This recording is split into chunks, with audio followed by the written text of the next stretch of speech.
Halo teman-teman, penikmat cerita novel.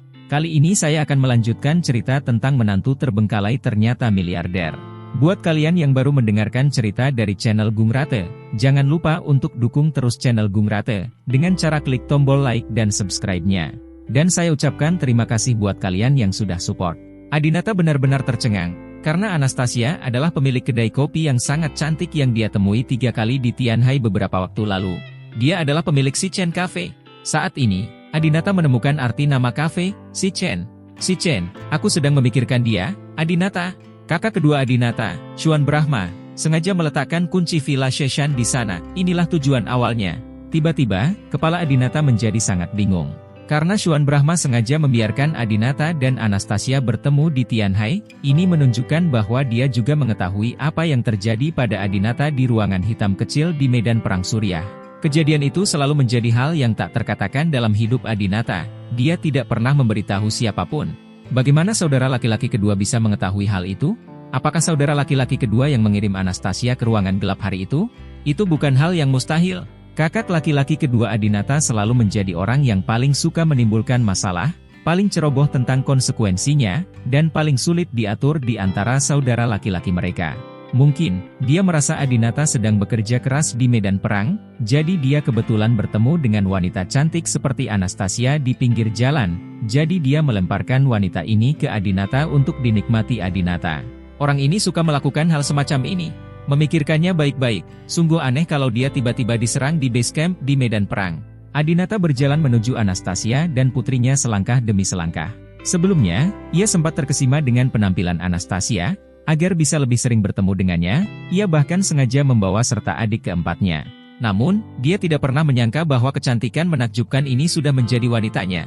Memikirkan lagi apa yang terjadi di ruangan gelap hari itu, Adinata sebenarnya merasa sedikit lebih indah. Adinata memandang Anastasia dan bertanya, "Kamu sudah lama mengetahui tentang hubunganku denganmu, kan? Kamu tidak perlu memikirkannya untuk mengetahui bahwa Manson membenci Adinata karena Adinata melakukan hal seperti itu pada adiknya." Karena Manson tahu bahwa Adinata adalah pelakunya, Anastasia sendiri juga pasti tahu, dan Anastasia lah yang memberitahu Manson tentang hal ini. Anastasia mengangguk. Adinata menghela nafas, tanpa diduga, Anastasia sudah mengetahui bahwa Adinata adalah orang yang telah menghancurkannya di medan perang selama 3 pertemuan terakhir di Tianhai. Namun, selama 3 pertemuan tersebut, Anastasia tidak menunjukkan kemarahan apapun terhadap Adinata. Setiap kali, dia memperlakukan Adinata sebagai tamu dan bahkan membuatkan kopi untuk Adinata. Adinata memandang Anastasia dan berkata, "Mengapa kamu tidak memberitahuku bahwa kamu adalah wanita yang berhubungan denganku di medan perang hari itu?" Anastasia menundukkan kepalanya sedikit dan tersenyum. Senyumannya mengandung ketenangan dan kelembutan yang tak terbatas. "Kamu mempunyai pacar yang sangat cantik dan penyayang, dan aku tidak ingin mengganggu hidupmu." Kata-kata Anastasia membuat Adinata merasa semakin bersalah. Adinata melakukan hal yang tidak bertanggung jawab kepada Anastasia, meninggalkannya sendirian membesarkan anak-anaknya dan tidak dapat menikah lagi selama 4 tahun. Namun, agar tidak mengganggu kehidupan Adinata, Anastasia memilih untuk tidak mengatakan yang sebenarnya dan membiarkannya terus menjalani dunia 2 orang yang bahagia bersama Cynthia Yandra. Ya, jika Anastasia tiba-tiba muncul dan memberitahu Adinata bahwa saya adalah wanita yang pernah Anda najiskan, dan saya juga melahirkan anak kami, kehidupan Adinata pasti akan terpengaruh, dan perasaannya terhadap Adinata dan Cynthia Yandra juga akan terpengaruh. Wanita Anastasia ini sangat baik. Adinata bertanya lagi pada Anastasia, "Saat aku pergi ke sana untuk pertama kalinya, bukankah kamu membenciku saat melihatku lagi?" Anastasia menggelengkan kepalanya, "Itu semua sudah berlalu. Dan saya tidak bisa menyalahkan Anda atas apa yang terjadi 4 tahun lalu." Adinata merasa Anastasia tahu lebih banyak tentang kejadian 4 tahun lalu itu daripada dirinya. Adinata bertanya, "Apakah kakak keduaku membawamu ke medan perang?" Anastasia mengangguk. Adinata meninju meja di depannya dengan marah. "Xuan Brahma, bajingan ini. Kenapa dia melakukan ini?" Xuan Brahma suka melakukan hal-hal gila seperti itu, tetapi perilakunya telah merugikan wanita malang Anastasia ini. Setelah merenung sejenak, Adinata menanyakan pertanyaan lain, "Nona Su, apakah Anda sudah mengetahui identitas dan penampilan saya ketika kita berada di ruangan gelap hari itu?" Hari itu, Adinata tidak tahu apa-apa tentang wanita di ruangan gelap itu, kecuali dia masih sangat muda. Ada celah kecil di tengah pintu kayu ruangan kecil yang gelap, dan cahaya menerpa kaki wanita itu. Adinata hanya mengetahui bahwa wanita itu memiliki sepasang kaki yang sangat indah dan berwarna putih. Namun, karena Anastasia diutus oleh saudara laki-laki keduanya, mungkin saudara laki-laki kedua memberitahu dia siapa yang akan dia temani sebelum mengirimnya ke sini. Wajah Anastasia tiba-tiba berubah merah, dia menggigit bibirnya, lalu mengangguk. "Ya," jawab Anastasia lembut. Adinata kaget. Ternyata sejak hari itu 4 tahun lalu, Anastasia tahu bahwa orang di ruangan kecil yang gelap itu adalah Adinata. Dan dia sudah tahu seperti apa rupa Adinata. Penampilan Adinata cukup tampan. Jika Anastasia mengetahui penampilan Adinata sebelumnya, kerusakan yang dideritanya akibat kejadian ini akan berkurang, jika dia adalah orang yang mengontrol penampilan. Saat membicarakan masalah ini, Anastasia menjadi sangat malu. "Itu bukan alasan saya melakukannya karena kamu tampan." "Jadi apa?"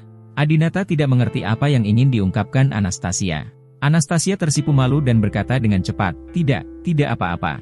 Pada saat ini, gadis kecil yang duduk dengan patuh di tempat tidur tiba-tiba memandang Anastasia sambil tersenyum dan berkata dengan suara manis, "Ibu tersipu. Ibu menyukai paman ini." Wajah Anastasia yang awalnya memerah tiba-tiba memerah lagi. Kulit Anastasia sangat bagus dan sangat putih, jadi ketika dia tersipu, kadarnya sangat jelas. Anastasia dengan cepat berkata kepada putrinya, "Jangan bicara omong kosong, tidak ada ibu." Gadis kecil itu dalam keadaan kekanak-kanakan dan tidak akan berbohong. Dia berkata sambil tersenyum, "Ibu bilang kamu akan tersipu ketika melihat seseorang yang kamu suka." Untuk sesaat, Anastasia dan Adinata sangat malu. Pada saat ini, Adinata juga mengalihkan perhatiannya ke gadis kecil itu. Dia memandangi gadis kecil dengan penampilan tak terkalahkan dan suara yang menyenangkan, dan bertanya, "Apakah ini putriku?" Saat pertama kali dia melihat gadis kecil ini di kafe Tianhai Shichen, dia memiliki telepati yang tak terlukiskan dengannya. Apalagi gadis kecil ini terus menatapnya dan tidak takut, sepertinya dia juga merasakan hubungan dekat dengan Adinata. Anastasia membelai rambut panjang halus gadis kecil itu dan mengangguk. "Ini putriku. Dia putriku. Aku punya seorang putri." Adinata sangat gembira. Lebih dari sebulan yang lalu, Jelita melahirkan si kembar. Dia mengira dia memiliki seorang putri. Namun, setelah dilakukan identifikasi, diketahui bahwa hanya anak laki-laki yang menjadi miliknya, dan anak perempuan sama sekali bukan miliknya. Hal ini membuatnya sangat menyesal. Tak disangka, 1 bulan kemudian, Adinata justru melahirkan seorang putri berusia 3 tahun. Gadis. Adinata tidak bisa menahan diri, dia berlutut di samping tempat tidur dan memeluk putrinya. Adinata memeluk putrinya erat-erat, merasa terharu, bersalah, dan bersemangat pada saat yang bersamaan. "Saya pikir Adinata akan menjadi seorang ayah hanya tahun ini, tetapi saya tidak menyangka dia menjadi seorang ayah lebih dari 3 tahun yang lalu." Gadis kecil itu tidak takut saat digendong oleh Adinata seperti ini, tapi dia hanya sedikit kewalahan. Adinata memeluknya sebentar, lalu menatap matanya yang besar dan bertanya, "Sayang, siapa namamu?" Gadis kecil itu menjawab, "Nama panggilan saya Sisi dan nama tua saya adalah Suyeyue." Adinata bertanya lagi, "Apakah ini malam?" Gadis kecil itu menggelengkan kepalanya, "Itu daunnya." "Itu Adinata, Suyeyue." Anastasia sebenarnya menambahkan nama belakang Adinata ke nama putrinya. Adinata melirik Anastasia dengan terharu. Anastasia mengerucutkan bibirnya dan tidak berkata apa-apa. Hanya dalam beberapa menit, Anastasia telah memindahkan Adinata beberapa kali. Wanita ini bisa saja membenci Adinata dan menyalahkan Adinata karena tidak memenuhi tanggung jawabnya sebagai seorang ayah. Namun, dia tidak memilikinya sama sekali, dan dia bersedia mencantumkan nama belakang Adinata di depan nama putri mereka. Adinata memandang putrinya dan berkata dengan lembut, "Sisi, aku ayahmu, tolong panggil aku ayah, oke?" Bagaimanapun juga, karena gadis ini adalah putrinya, dia harus bertanggung jawab. Dia ingin mengenali putri ini. Mata Sisi melebar dan dia sedikit bingung. Dia menoleh, menatap Anastasia, dan bertanya, "Bu, apakah dia benar-benar ayahnya?" Dalam beberapa tahun terakhir, Anastasia telah membuat banyak omong kosong tentang ayahnya. Kali ini, dia tidak ingin berbohong lagi. Air mata Anastasia mengalir dari matanya, dan temperamen cantiknya sedikit lebih pedih. Kemudian, dia mengangguk ke arah Sisi. Sisi dengan senang hati melemparkan dirinya ke pelukan Adinata dan berteriak, "Ayah, ayah! Aku punya ayah." Sisi tersenyum bahagia, dan Adinata juga sangat senang saat mendengar suara "ayah" ini, perasaan bahagia yang belum pernah dia alami sebelumnya. Sisi memandang Adinata dan bertanya dengan suara manis, "Ayah, mengapa kamu datang menemui Sisi?" Anak-anak lain punya ayah, tapi Sisi tidak punya ayah. Sisi juga ingin ayahnya menemaninya. Melihat penampilan menyedihkan gadis kecil itu, Adinata membelai wajah lembut Sisi dan berkata, "Maaf, Sisi, aku terlambat. Apa yang ayah tidak lakukan untukmu di masa lalu, mulai hari ini, aku akan memberikan kompensasi padamu, oke?" Sisi tersenyum dan tiba-tiba berkata, "Ayah, aku ingin mengangkatnya tinggi-tinggi. Ibu sangat lemah sehingga dia hampir tidak bisa mengangkatku." Sebenarnya wajah Sisi memang tembem, tapi dia bukanlah gadis gendut, lengan dan kakinya sangat kurus. Anastasia, sebaliknya, memiliki sosok yang membuat wanita iri, dan dia sama sekali tidak terlihat seperti wanita yang telah melahirkan anak. Walaupun Manson adalah seorang ahli bela diri dan memiliki tubuh yang kuat, Anastasia jelas terlihat sangat lemah dan tidak memiliki kekuatan. Adinata juga mengalami ini di ruangan gelap 4 tahun lalu. Putrinya mengajukan permintaan pertamanya dalam hidup kepada Adinata. Bagaimana mungkin Adinata tidak memuaskannya? Adinata segera mengangkat Sisi ke kepalanya. "Ayo, angkat tinggi-tinggi Sisi kita." Tendang-tendang. Sisi terkikik, dan dia tertawa bahagia setiap kali dia mengangkatnya. Anastasia memandang mereka berdua dari samping, menyeka air mata kebahagiaannya dan juga tertawa. Saat ini, lobi ada di lantai 1. Keluarga sakti menyeduh teh Weishan da Hongpao terbaik untuk tamu terhormat mereka Li Chengjie. Teh ini disebut emas cair, dan harganya sangat mahal. Namun, Li Chengjie tidak berniat minum teh atau bahkan berbicara dengan orang tua Manson, sebaliknya, dia tampak khawatir.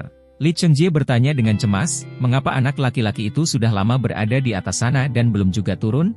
Manson duduk di hadapan Li Chengjie, menyilangkan kaki dan minum teh. Tentu saja dia tahu bahwa Adinata akan banyak bicara ketika dia melihat saudara perempuannya. "Meski kami ngobrol sepanjang hari dan sepanjang malam, tidak mengherankan bagaimana kami bisa turun begitu cepat." Manson berkata enteng, "Mungkin adikku dan supir ini bisa ngobrol lebih baik. Lagi pula, meski aku supir dengan status rendahan, aku tetap cukup tampan." Li Chengjie tiba-tiba terlihat marah. Meskipun dia tinggi, dia terlihat sangat galak. Para gadis mengira dia mengintimidasi dan tidak berani mendekatinya. Melihat Li Chengjie marah, Ibu Manson segera berkata, "Yulin, apa yang kamu bicarakan? Bukannya kamu tidak tahu karakter kakakmu? Berapa banyak orang yang telah kami perkenalkan padanya selama bertahun-tahun? Dia sangat tampan. Ada beberapa, yang mana yang dia suka." Lalu, dia berkata kepada Li Chengjie, "Chengjie, jangan khawatir. Anastasia bukanlah tipe gadis yang menghargai penampilan." Li Chengjie berkata dengan tenang, "Anastasia berusia 26 tahun ini, dan dia seharusnya sudah melewati usia dalam melihat penampilan. Selain itu, Anastasia dan aku sudah saling kenal sejak kecil, dan aku tahu dia bukanlah orang yang vulgar seperti itu. Wanita. Namun, anak laki-laki yang muncul tadi sepertinya bukan orang yang baik bagiku. Aku sedikit khawatir tentang Anastasia. Paman, Bibi, aku akan naik dan melihat situasinya." Tidak ada yang menyangka Li Chengjie tidak bisa duduk diam dan naik ke atas sendiri. Manson terus duduk di kursinya sambil mencibir, menantikan pertunjukan berikutnya. Li Chengjie dengan cepat berjalan ke lantai 2. Begitu dia naik, dia mendengar tawa seorang gadis kecil. Li Chengjie merasa aneh dan segera datang ke kamar Anastasia. Pintu kamar terbuka, dan dia tiba-tiba melihat Adinata sedang menggendong putri Anastasia, mengangkatnya dan kemudian meletakkannya. Setiap Sisi diangkat, Sisi akan tertawa terbahak-bahak. Dan Anastasia memandang mereka berdua dengan senyuman langka. Anda tahu, meskipun Li Chengjie dan Anastasia sudah saling kenal sejak lama, dia tidak melihat Anastasia tersenyum selama beberapa tahun. Anastasia tersenyum sangat indah. Li Chengjie terobsesi dengan hal itu sejenak. Penampilan Anastasia dikenal sebagai kecantikan nomor 1 di ibu kota. Pemuda kaya mana dari kalangan atas di ibu kota yang tidak ingin menikah dengan Anastasia? Namun, sekarang, meskipun Anastasia memiliki anak laki-laki lain, Li Chengjie tetap tidak bisa mengejarnya. Dia membencinya. Sekarang melihat sopir Manson benar-benar membuat ibu dan anak Anastasia sangat bahagia, Li Chengjie semakin marah. Anak ini sangat pintar. Dia sebenarnya tahu untuk memulai dengan putri Anastasia. "Aku terlalu bodoh. Jika aku tahu lebih baik, aku seharusnya menghabiskan lebih banyak waktu untuk anak yang dia miliki bersama lelaki liar itu." Li Chengjie tahu bahwa Adinata tertarik pada Anastasia, jadi dia segera masuk. "Apa yang sedang kamu lakukan?" Li Chengjie berteriak sambil menunjuk ke arah Adinata dan berkata, "Lepaskan tangan kotormu. Apakah Sisi layak disentuh oleh budak sepertimu? Antek?" Adinata dan Anastasia sama-sama tercengang. Anastasia tidak mengetahui identitas Adinata saat ini sebagai pengemudi Manson, jadi wajar jika ada keraguan. Adapun Adinata, dia tidak menyangka pemuda kaya di ibu kota akan memperlakukan pengemudi sebagai budak. Setelah memanggil Adinata untuk berhenti, wajah Li Chengjie langsung menjadi lembut, lalu dia berjalan menuju Sisi dan mengulurkan tangannya. "Sisi, apakah kamu ingin mengangkat dirimu tinggi-tinggi?" Bagaimana kalau membiarkan paman mengangkatmu? Paman bisa mengangkatmu lebih tinggi. Tidak mau. Sisi sepertinya sangat takut pada Li Chengjie, jadi dia segera berlari ke arah Anastasia dan memeluk pahanya. Li Chengjie mengetahui kesukaan Sisi dan menolak melepaskan kesempatan ini. Dia terus berjalan, berjongkok, dan berkata, "Sisi, jangan malu-malu. Ayo, paman akan mengangkatmu." Saat Li Chengjie hendak mengulurkan tangan dan memeluk Sisi dengan paksa, sepasang tangan besar menjatuhkannya ke samping. "Itu Adinata." Adinata berdiri di depan Sisi, memandang Li Chengjie dengan merendahkan, dan berkata dengan dingin, "Tidakkah kamu mendengar Sisi mengatakan tidak? Li Chengjie ini hanya mencari kematian." Adinata sedang bersenang-senang dengan putrinya, yang baru saja dia temui, ketika bajingan ini tiba-tiba muncul, menakuti Sisi. Dan dia justru berani menggendong putrinya dengan paksa. Selama 3 tahun terakhir ini, Adinata tidak tahu bahwa putri ini ada di sini, dan tidak ada yang bisa dia lakukan jika hal seperti ini terjadi. Namun, hari ini dia tahu, bagaimana dia bisa melihat orang lain menindas putrinya. Dan Li Chengjie bahkan lebih marah lagi. Dia tidak mengetahui identitas Adinata, dia hanya tahu bahwa Adinata adalah seorang pengemudi. Li Chengjie segera berdiri dan berteriak pada Adinata dengan marah, "Kamu budak anjing, beraninya seorang sopir memberiku pelajaran. Kamu tidak ingin hidup lagi." Li Chengjie berperilaku seperti budak anjing, seolah-olah dia memiliki darah bangsawan.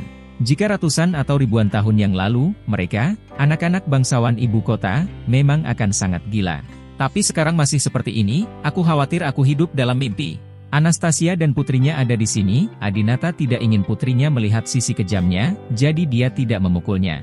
Sebaliknya, dia bertanya dengan tenang dan tenang, "Siapa yang dimarahi oleh budak anjing itu?" Li Chengjie menjawab dengan marah, "Budak anjing itu memarahimu. Dasar bajingan kecil." Namun, begitu dia mengatakannya, dia menyadari bahwa dia telah ditipu. Dengan mengatakan ini, bukankah itu berarti dia adalah budak anjing? Hahaha. Sisi sepertinya mengerti dan tertawa terbahak-bahak. Li Chengjie memiliki tubuh yang kuat tetapi pikiran yang sederhana. Dia tidak bisa berbicara lebih baik dari Adinata. Dia hanya ingin memberinya pelajaran, tapi ini adalah kamar Anastasia dan dia tidak bisa melakukannya. Jadi, Li Chengjie menunjuk ke arah Adinata dan berkata, "Anjing budak, ini kamar Anastasia. Saya tidak ingin mengotori tempat ini. Keluar dari sini sekarang juga." Sepertinya Li Chengjie ingin memberi pelajaran pada Adinata. Adinata masih tidak tergesa-gesa dan berkata sambil tersenyum, "Mengapa Tuan Li selalu menuruni tangga? Saya tidak tahu caranya, mengapa Tuan Li tidak mendemonstrasikannya terlebih dahulu?" Setelah menggoda Li Chengjie, dia berkata kepada Sisi, "Sisi, apakah kamu ingin melihat paman ini berguling menaiki tangga?" "Aku ingin melihatnya. Aku ingin melihatnya." Sisi terus bertepuk tangan dengan gembira. Adinata meraih tangan kecil Sisi dan berkata, "Ayo, kita keluar dan melihat paman menaiki tangga." "Baiklah, baiklah." Adinata membawa Sisi keluar kamar dan menuju tangga. Sisi memandang Li Chengjie dengan polos dan berkata, "Paman, saya ingin melihatmu menaiki tangga." Li Chengjie tampak malu, memarahi Adinata berkali-kali dalam pikirannya, lalu berkata kepada Sisi sambil tersenyum, "Sisi, paman tidak tahu cara menaiki tangga. Bagaimana kalau membiarkan orang di sebelahmu menaiki tangga?" Li Chengjie memandang Adinata dan berkata dengan nada memerintah, "Nak, naiklah tangga untuk Sisi. Aku tidak akan berdebat denganmu tentang masalah hari ini." Adinata mendengus dingin dan menyuruhnya naik tangga. "Apakah kamu, Li Chengjie, mendapat pujian karena membuat Sisi bahagia?" Adinata berkata, "Saya tidak tahu caranya, saya belum mencobanya." Li Chengjie berkata sambil tersenyum buruk, "Kamu tidak perlu tahu caranya, kamu hanya perlu berdiri di tangga." Adinata pura-pura tidak mengerti, datang ke tempat dia menuruni tangga, dan bertanya, "Apakah kamu berdiri di sini?" Anastasia sangat gugup karena dia tahu apa yang akan dilakukan Li Chengjie selanjutnya. Li Chengjie ingin menendang Adinata jatuh. Tepat ketika Anastasia hendak membuka mulutnya untuk mengingatkan Adinata, tanpa diduga, kaki Li Chengjie datang. Li Chengjie tersenyum, "Ya, itu di sana. Keluar dari sini." Li Chengjie mengenakan sepatu bot kulit yang berat dan menendang pantat Adinata. "Tidak mau." Anastasia berteriak, merasa sangat tertekan. Saat ini, Manson dan yang lainnya di bawah juga melihat pemandangan ini. Setelah Sumusue melihatnya, dia bahkan dengan bersemangat mengeluarkan ponselnya untuk mengambil gambar. Namun, Adinata telah mengalami begitu banyak serangan diam-diam, bagaimana dia bisa dibodohi oleh Li Chengjie?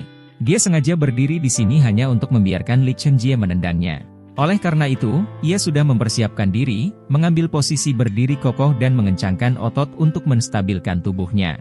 Saat ini, tidak berlebihan jika dikatakan bahwa ia memiliki lonceng emas, kemeja besi, dan orang biasa tidak dapat menyentuhnya sama sekali. Li Chengjie menendangnya dengan ringan, tapi Adinata tidak bergerak sama sekali. "Apa?" Li Chengjie benar-benar tercengang saat melihat pemandangan ini. Tidak bisa menendang? Su Musui dan orang tuanya juga tercengang, mereka tidak menyangka pengemudinya akan ditendang seperti ini. Hahaha, Manson tidak bisa menahan tawa ketika melihat adegan ini. Li Chenjie, kamu terlalu lemah, kamu bahkan tidak bisa menendang orang biasa. Jika saudara-saudara di tentara mengetahuinya, mereka akan tertawa sampai mati, hahaha. Li Chenjie merasa sangat malu, jadi dia mundur selangkah sementara Adinata tidak melihat ke belakang, lalu menendang Adinata dengan seluruh kekuatannya. Keluar dari sini! Tanpa diduga, tepat ketika kaki Li Chenjie hendak menyentuh tubuh Adinata lagi, Adinata menjauh seperti mata seperti hantu di belakang kepalanya. Li Chenjie menendang bola dengan kosong. Rumput! Li Chenjie menendang udara. Karena kekuatannya yang besar, tubuh Li Chenjie langsung mencondongkan tubuh ke depan. Selain perawakannya yang tinggi, kaki kanannya langsung melintasi 3 anak tangga. Namun, Li Chenjie tidak terguling. Tangan kirinya dengan cepat memegang pegangan tangga. Saat ini, Adinata melepas cincin Crow Heart di jari telunjuk kanannya dan memukul tangan kiri Li Chenjie dengan suara mendesing. Ah! Li Chenjie berteriak, tangan kirinya tidak lagi menopang, dan seluruh tubuhnya tidak lagi stabil. Baru mendengar suara, bang bang bang bang, Li Chenjie berguling dari tangga di lantai 2 ke lantai 1. Melihat ini, Adinata tersenyum dan berkata kepada Sisi, "Sisi, kamu lihat, ini tangga bergulir, bukankah terlihat bagus?" "Kelihatannya bagus," kata Sisi sambil tersenyum. Adinata tidak lupa mengajarkan, kelihatannya bagus, tapi Sisi tidak bisa berguling. Berguling menuruni tangga sangat berbahaya. Lihat paman yang baru saja menaiki tangga, wajahnya berdarah. Sisi melirik Li Chenjie di lantai bawah, lalu berkata kepada Adinata, "Yah, Sisi baik-baik saja. Jika Sisi tidak keluar, Sisi bisa pergi." "Pintar sekali." Adinata membelai rambut panjang Sisi dan memuji. Saat ini, Li Chenjie sudah sangat marah. Li Chenjie menunjuk ke arah Adinata dengan marah. "Kamu budak kecil, beraninya kamu menipuku. Aku akan menghancurkanmu." Pada saat ini, Ibu Manson melihat Li Chenjie terluka dan bergegas menghampiri dan menasihati, "Chenjie, kamu baik-baik saja? Tenang, jangan seperti pelayan, cepat duduk, aku akan meminta seseorang untuk menghapus luka di wajahmu." Li Chenjie tidak ingin kehilangan etika, jadi dia mengikuti Ibu Manson ke ruang tamu, tetapi berkata kepada Manson, "Yulin, kamu harus memberiku penjelasan tentang masalah ini." Manson terus meminum tehnya dengan santai, "Lucu sekali. Aku selalu duduk di sini. Apa hubungannya denganku?" Li Chenjie berkata dengan marah, "Anak itu milikmu. Tanpa instruksimu, beraninya dia melakukan ini padaku?" Li Chenjie tahu bahwa Manson tidak suka dia melecehkan adiknya, jadi dia merasa jika Adinata berani menjadi gila, mungkin Manson lah yang meminta Adinata melakukan ini. Manson tersenyum dan berkata, "Kalau begitu kamu benar-benar berbuat salah padaku. Aku tidak menghasutnya. Anak ini selalu diabaikan oleh semua orang." Li Chenjie berkata, "Seperti kata pepatah, memukul seekor anjing tergantung pada pemiliknya. Saya ingin memberinya pelajaran sekarang. Apakah Anda keberatan?" Manson berkata, "Tidak keberatan. Tuan Li tidak tahan dipukuli begitu saja. Jika Anda bisa mengalahkan saya, beri saya beberapa pukulan." Li Chenjie tiba-tiba tersenyum, "Oke." Li Chenjie memandang Adinata di lantai atas dan berkata, "Anjing budak, tuanmu tidak mempedulikanmu lagi. Kenapa kamu tidak turun dan mati?"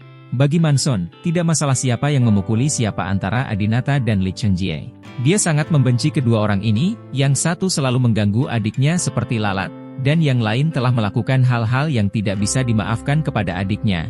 Khususnya, dalam beberapa hari terakhir, Adinata menampar Manson, meninju dan menendangnya, menikamnya 2 kali, dan hampir mengirim Manson ke Mars. Setelah diintimidasi secara menyedihkan oleh Adinata, Manson berharap Li Chenjie bisa memukulnya 2 kali.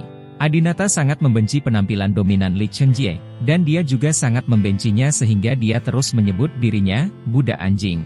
Awalnya, Adinata sangat senang karena dia baru saja mengenali putrinya, tetapi karena Li Chenjie sedang mencari kematian, Adinata tidak bisa bersikap sopan padanya. Selain itu, keluarga sakti jelas bermaksud agar Anastasia menikahi Li Chenjie, tetapi Anastasia tidak mau. Dia juga ingin menggunakan kesempatan ini untuk mempermalukan Li Chenjie dan memberitahu orang ini agar tidak mengganggu Anastasia lagi. Itu dianggap membantunya. Jadi, Adinata turun dari lantai 2, tanpa rasa takut di matanya, dan berhadapan langsung dengan Li Chenjie. Li Chenjie memandang Adinata dan berkata, "Anjing budak, sikapmu sangat stabil. Aku bahkan tidak memukulmu dengan tendangan pertamaku. Sepertinya kamu sudah berlatih. Bagus sekali, aku hanya suka menyiksa orang yang mengira dirinya kuat, keluarlah bersamaku." Li Chenjie keluar lebih dulu, diikuti oleh Adinata. "Ayo pergi dan saksikan keseruannya." Manson dan Su Musui juga berjalan ke pintu. Sebaliknya, orang tua Manson terlihat sedikit sedih. Tentu saja mereka tidak memperdulikan keselamatan Adinata, seorang sopir. Mereka khawatir apakah amarah Lee Cheng-jie bisa diredakan hari ini. Keluarga Sakti saat ini mempunyai status lebih tinggi daripada keluarga Lee di ibu kota, namun ibu kota berubah dengan cepat, dan keluarga Sakti juga ingin membangun hubungan sebanyak mungkin. Banyak keluarga besar yang hanya menginginkan anak laki-laki, berpikir bahwa jika seorang anak laki-laki mewarisi nama keluarga, keluarga tersebut dapat melanjutkan. Keluarga Sakti mempunyai aturan bahwa mereka harus mempunyai anak laki-laki dan perempuan, anak laki-laki bertanggung jawab mewarisi harta keluarga, dan anak perempuan bertanggung jawab atas perkawinan. Dalam beberapa dekade terakhir, keluarga Sakti, termasuk Bibi dan Bibi Buyut Manson, semuanya menikah dengan keluarga terpandang pada saat itu. Justru karena itulah keluarga Sakti selalu bisa menjamin status keluarganya. Lee Cheng-jie berjalan keluar rumah sakit. Sekarang musim dingin di utara. Dia melepas mantel yang dia kenakan dan hanya mengenakan sweater tipis. Adinata juga berjalan keluar dan melepas mantelnya, memperlihatkan kemeja hangat yang dibuat khusus di bawahnya. Dia mengambil jalur bisnis hari ini dan mengenakan sepatu kulit, yang merupakan kerugian. Namun, Adinata menduga pria ini tidak setingkat dengannya, jadi tidak peduli sepatu apa yang dia kenakan. Lee Cheng-jie berteriak keras, membuat postur awal yang sangat standar, dan kemudian dengan cepat menyerang Adinata. Ho, ho, ho. Lee Cheng-jie berteriak setiap kali dia memukul, dan gerakannya sangat standar, posisi, kekuatan, dan postur setiap pukulan sangat akurat. Dan kekuatannya memang lumayan, jika itu orang biasa, dia mungkin akan terjatuh setelah beberapa gerakan ini. Namun, daya tahan Adinata luar biasa dan dia mengambil semuanya satu persatu. Kemudian, Adinata tersenyum pada Lee Cheng-jie dan berkata, "Saya juga bisa melakukan tinju gaya militer." Saya melihat Adinata juga mengambil postur standar Lee Cheng-jie, menyerang secara horizontal dengan kuda-kuda, menusuk kuda-kuda, dan mengayunkan tangan kanannya. Lee Cheng-jie sedikit terkejut. Saat dia hendak mundur, Adinata menendang Lee Cheng-jie ke samping dan memukul wajah Lee Cheng-jie. Setelah itu, Adinata menggunakan Lunge and Palm 3 kali berturut-turut. Ledakan, ledakan, ledakan. Lee Cheng-jie dipukuli dengan sangat keras hingga dia mundur beberapa langkah. Tinju militer standar dan terampil Adinata benar-benar membuat takut semua orang yang hadir. Lee Cheng-jie juga terkejut, "Apakah kamu pernah menjadi tentara?" Adinata berkata, "Itu benar."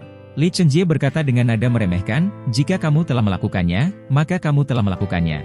Jika kamu belum melakukannya, kamu belum melakukannya. Kamu adalah orang yang bersalah, dan kamu ingin menakut-nakuti saya dengan tinju seni bela diri yang setengah matang. Kamu sedang mencari kematian." Lee Cheng-jie terus memukul dengan keras. Adinata juga terus menggunakan tinju militer untuk menghadapinya. Adinata hanya mempelajari sebentar tinju gaya militer, tetapi Lee Cheng-jie mengandalkannya untuk mencari nafkah, namun, dia tidak bisa mengalahkan Adinata dengan keahlian khususnya. Setelah bertarung beberapa saat, Adinata merasa itu membosankan. Ketika dia melihat Anastasia dan Sisi juga datang ke halaman, dia berpikir untuk melakukan teknik tinju yang menarik untuk putrinya. "Nak, izinkan aku mengajarimu jurus yang disebut harimau dan bangau." Setelah Adinata selesai berbicara, dia langsung membuat bentuk burung bangau dengan tangannya, lalu dengan beberapa gerakan, dia berubah menjadi seekor harimau yang menuruni gunung. Gerakannya kuat dan bertenaga, dan tinjunya seperti cakar harimau, mengenai tangan Lee Cheng-jie. "Hadapi satu demi satu. Bentak, bentak, bentak." Sembari bertarung, ia pun menirukan teriakan harimau. "Ho, mengaum." Sisi memandang Zi dan bertepuk tangan. "Ah, suara harimau terdengar seperti itu. Kedengarannya seperti itu." Adinata bukanlah orang yang pandai menirukan suara binatang. Alasan kenapa dia terdengar sangat mirip adalah karena dia sebenarnya pernah bertarung dengan harimau. Adinata telah berlatih seni bela diri sejak dia masih kecil. Ketika dia berumur 18 atau 9 tahun, dia begitu sombong sehingga orang biasa tidak dapat lagi menemukan lawan, jadi dia pergi untuk menantang dan melawan harimau. Pada akhirnya, dia tidak ditembak, tetapi dia ditembak dengan senjata penenang. Adinata ingat saat dia diintimidasi oleh seekor harimau, jadi dia berubah menjadi seekor harimau, melompat tinggi, dan kemudian menerkam Lee Cheng-jie. Pantulan yang kuat. Lee Cheng-jie terkejut, dia tidak menyangka Adinata akan melompat begitu tinggi. Adinata jatuh dari langit, menjatuhkan Lee Cheng-jie dengan satu telapak tangan, lalu menunggangi Lee Cheng-jie. Cakarnya seperti cakar tajam harimau, dan dengan sekejap, dia merobek sweater atas Lee Cheng-jie hingga berkeping-keping. Kemudian, Adinata mengangkat telapak tangan kanannya dan hendak menampar keras wajah Lee Cheng-jie, yang tidak bisa bergerak. Namun, pada saat ini, "Berhenti! Berhenti!" Sekelompok orang tiba-tiba melompat keluar dari luar halaman. Adinata menoleh ke belakang dan melihat setidaknya 5 pistol mengarah ke kepala Adinata. Li Chengjie ini tidak sederhana. Baru saat itulah Adinata menyadari betapa kuatnya Li Chengjie ini. Ada 5 orang bersenjata yang melindunginya sepanjang waktu, sesuatu yang keluarga Ains tidak berani lakukan di Tianhai. Saat ini, Manson berbicara, Li Chengjie, kamu semakin berani sekarang, dan kamu berani menodongkan senjata di kompleks keluarga sakti kita. Apakah kamu masih menganggap serius keluarga sakti kita? Jika kamu tidak bisa mengalahkanku, kamu tidak bisa mengalahkanku. Kamu bahkan tidak punya keberanian untuk melakukannya, kan? Li Chengjie didorong ke lantai, sekarang dia dipenuhi goresan Adinata dan pakaiannya robek. Yang lebih memalukan lagi adalah kekasihnya Anastasia telah melihat semua ini, dan dia sangat malu dan marah hingga dia tidak tahan. Li Chengjie berkata kepada beberapa anak buahnya, siapapun yang memintamu masuk, keluarlah. Ya, kelima pria bersenjata segera dievakuasi. Saat ini, Adinata juga melepaskan tangannya dan berdiri dari Li Chengjie. Li Chengjie bangkit dari tanah dan menatap Adinata dengan tajam, sebutkan namamu. Adinata memandang Li Chengjie dengan jijik, kamu tidak pantas tahu. Anda. Li Chengjie telah tinggal di ibu kota selama 30 tahun dan tidak pernah dipermalukan seperti sekarang ini.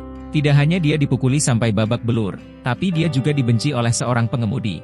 Oke, kamu punya nyali. Aku tidak akan melupakan masalah hari ini begitu saja. Li Chengjie berjalan menuju orang tua Manson, mengambil mantelnya dari tangan ibu Manson, dan berkata, Paman, Bibi, aku pergi.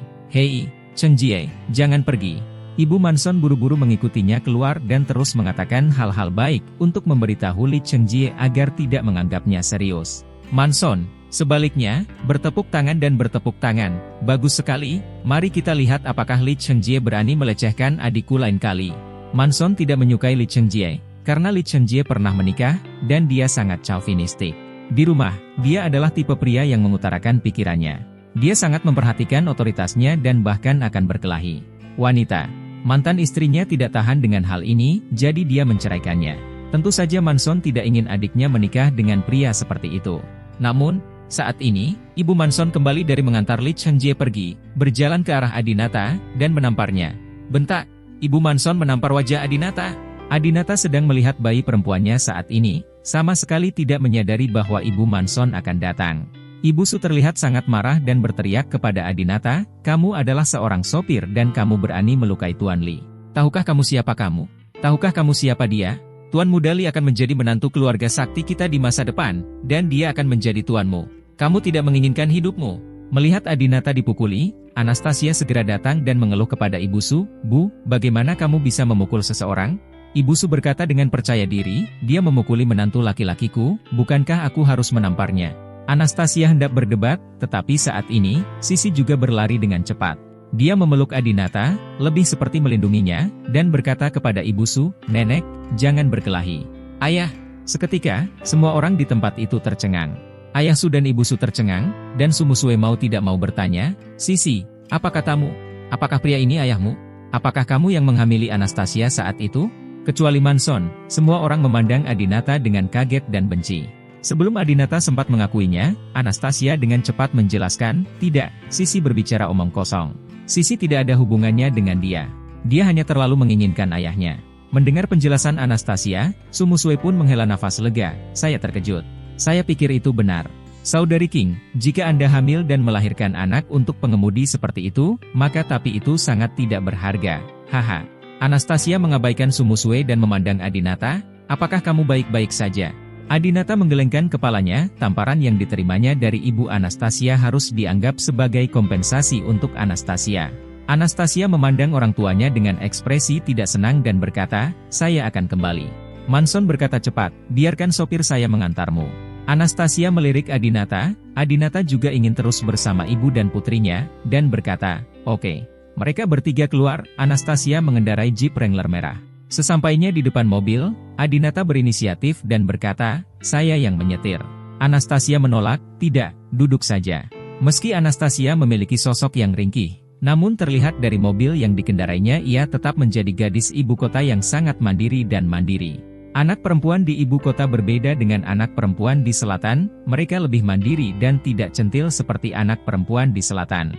Dalam beberapa aspek, mereka mirip dengan gadis Eropa dan Amerika. Mereka suka melakukan banyak hal sendiri.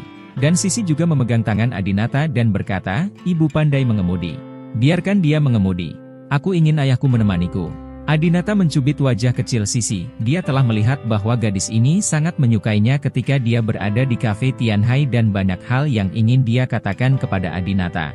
Saya ingat ketika saya pergi ke sana untuk kedua kalinya, saudara perempuan keempat Adinata mau tidak mau ingin memeluknya. Setelah saudara perempuan keempat selesai memeluknya, Adinata ingin memeluknya juga. Saat Adinata hendak memeluk Sisi, Sisi berinisiatif mengulurkan tangan dan membiarkan Adinata memeluknya. Namun, itu langsung diblokir oleh Anastasia. Saya tidak tahu mengapa Anastasia tidak membiarkan Adinata memeluk putri kandungnya. Adinata membuka pintu kursi belakang, lalu mengajak Sisi masuk dan berkata, "Oke, ayah akan duduk bersamamu dan biarkan ibu mengemudi." Duduk di dalam mobil, Adinata dan Sisi duduk bersebelahan, dan Sisi tiba-tiba bertanya, "Saya ingin duduk di atas ayah." Anastasia, yang duduk di kursi pengemudi, dengan cepat mendidik Sisi, "Sisi."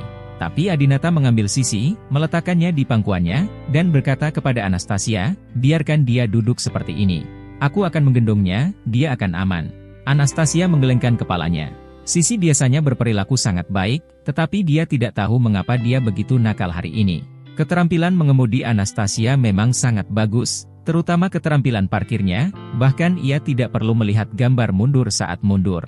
Tak lama kemudian, mereka bertiga kembali ke halaman tempat mereka tinggal. Kembali ke halaman lagi, Adinata bertanya, "Mengapa kamu tinggal di sini? Apakah karena kamu diturunkan dari keluarga setelah apa yang terjadi padaku?" Anastasia berkata, "Saya ingin pindah sendiri. Di rumah itu, orang tua saya selalu ingin saya pergi kencan buta dengan semua jenis orang. Saya sangat kesal." Adinata penasaran, "Mengapa kamu belum menikah dalam beberapa tahun terakhir? Dengan kondisimu, meskipun kamu memiliki anak perempuan, akan mudah untuk menemukan pasangan, bukan?" Anastasia tidak mau menjawab pada awalnya, jadi dia berhenti sejenak dan kemudian berkata, "Karena orang tuaku mengatur agar aku menikah demi keuntungan, dan aku tidak ingin menjadi korban keluarga." Oh, Adinata tidak terus bertanya lebih jauh, jelas bahwa Anastasia adalah seorang wanita yang memiliki persyaratan cinta yang sangat tinggi. Berjalan ke ruang tamu, Anastasia meraih tangan Sisi dan berkata, "Sisi, saya belum berlatih piano hari ini." Sisi cemberut dan berkata, "Saya tidak ingin berlatih piano, saya ingin bermain dengan ayah saya." Adinata sedang melihat perabotan di ruang tamu. Perabotan dan dekorasi ruang tamu ini sangat sederhana. Dibandingkan dengan rumah tempat tinggal Adinata sebelumnya, bahkan bisa dikatakan kumuh. Fakta bahwa Anastasia memilih untuk tinggal di tempat seperti itu menunjukkan bahwa dia bukanlah wanita seperti jelita yang sangat menghargai uang. Adinata melihat piano Steinway ditempatkan di ruang tamu dan berkata, "Sisi sudah mulai belajar piano." "Sisi, bagaimana kalau ayah mengajarimu cara bermain piano?" "Ya." Sisi yang tidak suka berlatih piano tiba-tiba menjadi sangat tertarik. Anastasia memandang Adinata dengan heran, "Kamu juga bisa bermain piano." Mungkin dia merasa pria petarung seperti Adinata seharusnya tidak bisa melakukan hal artistik seperti itu. Adinata berkata, "Lang, pianis terkenal dunia, adalah adik laki-laki saya. Jangan khawatir, piano Sisi akan diserahkan kepada saya mulai sekarang." Adinata menggendong Sisi dan duduk di depan piano. Pertama, dia memberi Sisi pertunjukan dan membuat Sisi bertepuk tangan berulang kali. Melihat keterampilan piano Adinata, Anastasia merasa lega dan bertanya, "Adinata, maukah kamu tinggal untuk makan malam? Jika kamu makan di sini hari ini, saya akan memasak." Adinata berkata, "Saya tidak hanya tinggal di sini untuk makan, saya juga ingin bermalam di sini." Mendengar kata-kata ini, Anastasia langsung tertegun, tampak sedikit malu. Semalaman, Anastasia tinggal sendirian bersama anak-anaknya selama beberapa tahun terakhir. Melihat ekspresi terkejut Anastasia, Adinata tersenyum dan menjelaskan, "Jangan salah paham, aku hanya ingin menghabiskan lebih banyak waktu dengan Sisi. Saya sudah 3 tahun tidak bertemu putri kandung saya, bagaimana saya bisa melihatnya sebentar dan kemudian pergi ketika saya melihatnya hari ini?" Adinata berharap dia bisa bersamanya setiap saat, 24 jam sehari. Tangan kecil berwarna merah muda Sisi juga meraih lengan tebal Adinata dan berkata, "Aku ingin ayah memelukku untuk tidur di malam hari." Anastasia tidak tahu harus tertawa atau menangis, lalu mengajari Sisi, "Sisi, jangan main-main. Apakah kamu malu berbicara seperti ini?" Sisi tampak sedikit tidak yakin dan berargumen, "Bukankah mereka semua mengatakan bahwa putriku adalah kekasih kecil ayahku di kehidupan sebelumnya? Aku ingin tidur dengan ayahku. Jika ibu tidak setuju, apakah ibu ingin mencuri ayahku dariku?" "Hah? Aku setuju kamu tidur denganku." Kata-kata Sisi membuat Adinata geli dan dia langsung tertawa. Apa yang ada di kepala si kecil yang usianya kurang dari 4 tahun ini? Sirkuit otaknya menarik sekali bukan? Anastasia juga sangat malu dengan kata-kata putrinya, dan dia terlalu malu untuk melihat langsung ke arah Adinata. Apa yang Anda maksud dengan keinginan mencuri Adinata dari putri Anda? Sepertinya Anastasia tidak ingin tidur dengan Adinata karena dia ingin tidur dengan Adinata. Sisi berinisiatif menyebut kalimat, kekasih kecil ayah di kehidupan sebelumnya, yang mengingatkan Adinata pada sebuah lagu. Mantan kekasih Jay Chou. Dia menulis lagu ini untuk putri kecilnya. Keseluruhan lagu ini penuh dengan cinta seorang ayah dan emosi yang rumit untuk putrinya. Adinata selalu menyukai lagu ini. Setelah jelita hamil, dia berlatih lagu ini berkali-kali ketika dia berpikir bahwa dia mungkin memiliki seorang anak perempuan. Aku ingin menunggu sampai putriku lahir sebelum memainkannya, tapi sayangnya, putri itu bukan milikku. Adinata pernah berpikir bahwa dia telah berlatih lagu ini dengan sia-sia. Tapi sekarang, Sisi muncul. Sisi, bagaimana kalau aku memainkan lagu tentang kekasih di kehidupan lampau untukmu? Adinata memandang Sisi sambil tersenyum. Mata Sisi melebar. Ah, kekasihku dari kehidupanku sebelumnya, bukankah ini kita? Sisi mendengarkan. Adinata menyentuh kepala Sisi, lalu dengan cepat memainkan intro lagu tersebut. Dan pertunjukan ini benar-benar menarik perhatian pelayan dari halaman Anastasia. Tampaknya pelayan ini juga merupakan penggemar Jay Chou. Dia berlari segera setelah dia mendengar pendahuluan yang sudah dikenalnya. Setelah memainkan pendahuluan, Adinata bernyanyi sambil bermain. Tupai sedang bermain petak umpet dengan walnut di halaman. Anggur disembunyikan dalam tong kayu ek dan waktunya diseduh. Adinata menyanyikan bagian rap dari lagu tersebut. Ini pertama kalinya Sisi mendengarkan lagu rap. Dia sedikit bersemangat dan tertawa. Dia hanya merasa Adinata berbicara sangat cepat dan tidak dapat mendengar dengan jelas apa yang sedang dinyanyikan. Segera, Adinata menyanyikan bagian pre-chorus. Cinta macam apa, tanpa kuucapkan sudah ada. Apa itu cinta? Kamu bisa memahami semuanya hanya dengan melihatnya. Dua baris chorus lagu ini adalah favorit Adinata. Melodinya sangat indah, dan menggunakan bagian falsetto terbaik dari suara Jay Chou sejauh ini. Namun, saat dia hendak menyanyikan dua baris ini, Adinata merasa sedikit gugup. Karena dia terlalu khawatir akhir-akhir ini, dia banyak merokok. Begitu dia banyak merokok, dia mungkin akan terjatuh jika menyanyikan falsetto tanpa membuka suaranya untuk melembabkannya terlebih dahulu. Tapi untungnya, Adinata belajar di bawah bimbingan seorang guru terkenal sejak dia masih muda dan memiliki kemampuan menyanyi yang sangat baik. Dia dengan hati-hati menyanyikan dua baris terindah ini. Kamu tersenyum, dan itu menyebar sedikit demi sedikit. Saya tidak bisa menggambarkannya dengan satu kata atau satu kata. Itu adalah lautan perak di bawah langit berbintang. Wow, bagus, bagus. Sisi bertepuk tangan penuh semangat. Di depan pintu, Anastasia dan pelayan mudanya juga tercengang. Adinata terus bermain dan bernyanyi, pada dasarnya bermain piano secara membabi buta, karena dia terus menatap Sisi dengan tatapan kebapakan. Melihat gadis kecil yang cantik seperti Sisi, Adinata tidak bisa tidak memikirkan seperti apa dia nantinya ketika dia besar nanti 20 tahun lagi. Beberapa lirik terakhir lagu, My Past Life Lover, juga bisa mencerminkan mood Adinata saat ini. Setelah itu, saya akan berada di auditorium berwarna putih bersih. Tangan yang sudah lama kamu pegang diberikan kepada orang lain. Air mata mengalir satu persatu. Kesan itu akan tetap melekat pada Anda. Melihatmu bahagia dari kejauhan. Sama seperti yang kita alami di kehidupan sebelumnya. Usai menyanyikan lagu tersebut, Sisi bertepuk tangan penuh semangat, kedengarannya bagus sekali. Saya ingin mempelajari lagu ini. Adinata tersenyum dan berkata kepada Sisi, lagu ini terlalu sulit bagimu.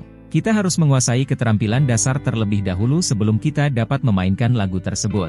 Kalau begitu ayah akan mengajari saya keterampilan dasar. Saya ingin mempelajari keterampilan dasar, kata Sisi. Adinata hendak mengajar piano Sisi ketika dia tiba-tiba menemukan Anastasia dan pembantunya masih berdiri di depan pintu. Anastasia hendak pergi ke ruang tamu dan pergi ke dapur untuk memasak. Adinata mengira dia sudah lama pergi. Lagu ini berdurasi hampir 4 menit, mungkinkah Anastasia berdiri di sini mendengarkan Adinata bermain dan bernyanyi? Kamu belum pergi memasak? Adinata memandang Anastasia. Segera berangkat, segera berangkat. Anastasia buru-buru keluar dari pintu. Pelayan itu juga mengikuti, dengan penuh semangat mengikuti Anastasia dan bertanya, Nona, apakah pria ini ayah Sisi? Ya Tuhan, dia sangat tampan, dia memainkan piano dan bernyanyi dengan sangat baik. Tidak heran wanita muda itu selalu terlihat menjatuhkan pria lain, dia telah menunggunya. Anastasia berkata dengan keras kepada pelayan itu, jangan bicara omong kosong, aku punya pacar. Mendengar ini, pelayan itu merasa sedikit kasihan pada Anastasia. Nona, jika dia hanya seorang pacar dan belum menikah, maka Nona akan merebutnya. Pria yang kita sukai di ibu kota tidak bisa. Kamu tidak bisa, jangan sampai direnggut oleh wanita lain. Anastasia menepuk dahi pelayan itu, kamu, berhenti bicara omong kosong. Dia dan aku belum pernah memiliki hubungan seperti itu. Pergi dan bantu mencuci sayuran. Aku ingin memasak. Pelayan itu berkata sambil tersenyum, bukan begitu. Biasanya kalau tuan datang, kamu tidak masak, tapi hari ini kamu masak sendiri, hehe. Anastasia memelototi pelayan itu. Pelayan itu tidak berani berkata apa-apa lagi. Dia mengambil sayuran dan pergi ke sumur di halaman untuk mencucinya. Saat ini, Adinata sedang mengajar piano Sisi. Dia menemukan bahwa Sisi sekarang telah mempelajari gerakan yang benar untuk bermain piano dan dapat memainkan beberapa melodi sederhana. Perlu waktu lama untuk mempelajarinya. Adinata sangat berterima kasih kepada Anastasia karena mengizinkan Sisi belajar piano, karena rencananya juga putrinya harus belajar piano. Sisi, apakah guru mengajarimu akord? Adinata bertanya. Sisi menggelengkan kepalanya. Adinata berkata, bagaimana kalau aku mengajarimu sebuah kunci? Sisi mengangguk. Adinata memegang tangan Sisi dan berkata, bolehkah aku mengajarimu akord C yang paling sederhana? Sisi menolak, saya tidak ingin mempelajari hal yang paling sederhana. Saya ingin mempelajari hal yang paling istimewa. Benar saja, itu warisan dari Adinata. Adinata menyukai hal-hal paling istimewa di dunia. Adinata berpikir sejenak, akord apa yang paling spesial bagi Sisi? Sisi adalah homofon untuk angka 4. Kata bahasa Inggris untuk 4 adalah 4, huruf awal dari 4 adalah F, yang merupakan akord F. Dan 4 juga bisa dipahami sebagai akord derajat 4. Akord derajat 4 pada kunci C juga termasuk dalam akord F. Adinata sudah tahu yang mana yang harus diajarkan Sisi. Adinata berkata kepada Sisi, Sisi, izinkan saya mengajarimu akord pertama. Ini mungkin sedikit sulit, tetapi ini sangat istimewa. Sisi menatap Adinata dengan tegas, Sisi tidak takut akan kesulitan. Adinata menekan tangan kanannya pada tuts untuk mendemonstrasikan, dan akord Fmaj 7 berbunyi. Adinata tidak mengajarinya akord F, tetapi mengajarinya akord Fmaj 7 yang lebih kompleks. Karena menurut Adinata, akord F merupakan akord ortodoks, mirip dengan pasangan seperti Jelita atau Cynthia Yandra, anak yang lahir dari Adinata sesuai ekspektasinya. Akord Fmaj 7 memiliki EMI ekstra, dan warna akordnya lebih tegas dan istimewa. Adinata merasa ini adalah warna milik Sisi. Karena tangan kecil Sisi tidak dapat memainkan 4 nada F, A, C, dan E secara bersamaan, Adinata memintanya untuk memainkannya secara terpisah. Ulangi terus 4 nada F, A, C, dan E. Adinata tiba-tiba bertanya, Sisi, apakah ibumu memberimu nama Inggris? Sisi menggelengkan kepalanya.